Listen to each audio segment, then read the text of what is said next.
Hi guys, and welcome back to Down the Farm. Today we're taking things down to the south side of Chicago as we look at the farm system of the Chicago White Sox. Hopefully you're not intimidated as we head down to Kannapolis, North Carolina with the Kannapolis Cannon Ballers.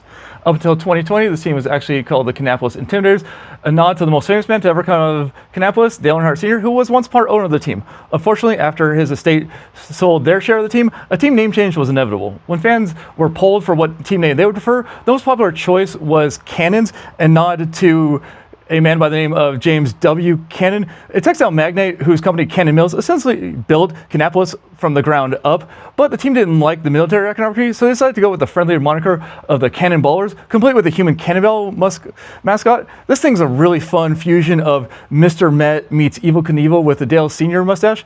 On the field, the team primarily uses these really good script jerseys that would be a lot better if they would just lighten up the line weight just a bit. But despite my criticism, I still like those jerseys considerably better than I like their all too common alternate jersey that honors the big league club but doesn't really use any of the team's colors. Listen, I am genuinely empathetic to the team's current owners because to so many people, Dale Earnhardt Sr. wasn't just a NASCAR driver, he was the NASCAR driver. And creating a new brand identity that connected was going to be really hard. And while I think they did their best, it just doesn't connect with me. But now it's time to get hyphenated as we go up the road to Winston-Salem with the Winston-Salem Dash. Now, I hope you're ready to get technical because grammatically speaking, the team name Dash is actually a mistake. The team name is supposed to come from the punctuation mark in the middle of when you spell Winston-Salem, but that punctuation mark isn't actually a dash, it's a hyphen instead. And while the hyphen and dash might look very similar, the hyphen is a little bit shorter and indicates a direct connection like the twin cities of Winston and Salem that were fused in 1913, while a dash indicates a range of outcomes.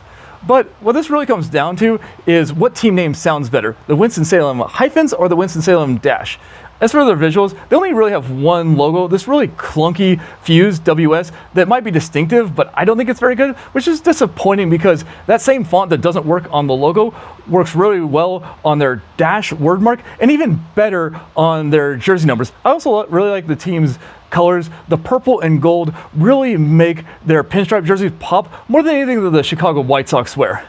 Overall, I like this team's name and the two-community connection that it represents from 1913, but until the team gets their visuals a little bit tighter, I'm probably going to pass on buying the t-shirt. But now it's time to go down south to Birmingham, Alabama, with the most famous team in the White Sox farm system, with the Birmingham Barons.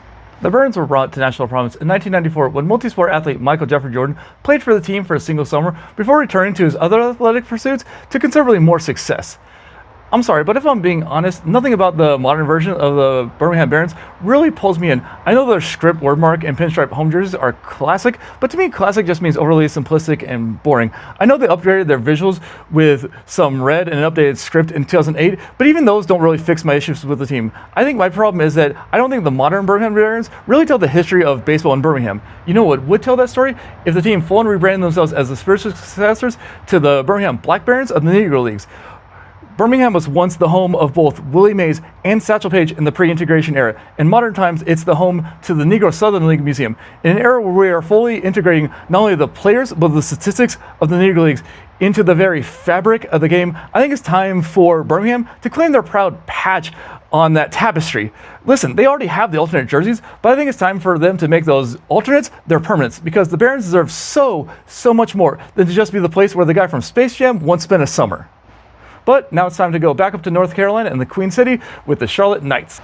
The Knights team name is an obvious chivalrous nod to Charlotte's nickname as the Queen City, and up until 2023, the team actually had the same black and gold color scheme that must have been required by law for every team that's called the Knights, at least if the Vegas Golden Knights and Army West Point are anything to go by. But in 2023, the team updated their visuals, introducing a new primary logo, and more importantly, a new primary color, a shade of blue that they called Knights Blue. It was an effort for the team to look similar to, but not identical to Charlotte's other main sports teams, namely the Panthers, the Hornets, and Charlotte FC, the city's MLS team.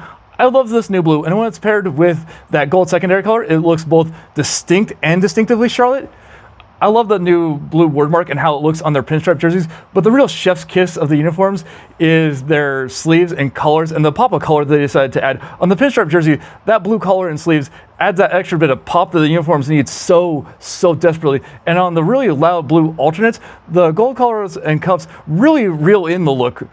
listen, I think the Knights are by far the best looking team in the White Sox farm system, but I think they also had by far the most to work with. The Queen City Knights connection was pretty simple and obvious, and the Knights team name comes with a set of imagery that's really hard to screw up. But I still want to give the team a lot of credit for going with that new blue that I think works really well. But I'd love to hear from you guys. What team in the White Sox farm system do you think did the best with their theme? Let me know down in the comment section, and until next time, I'll see you back here, down on the farm.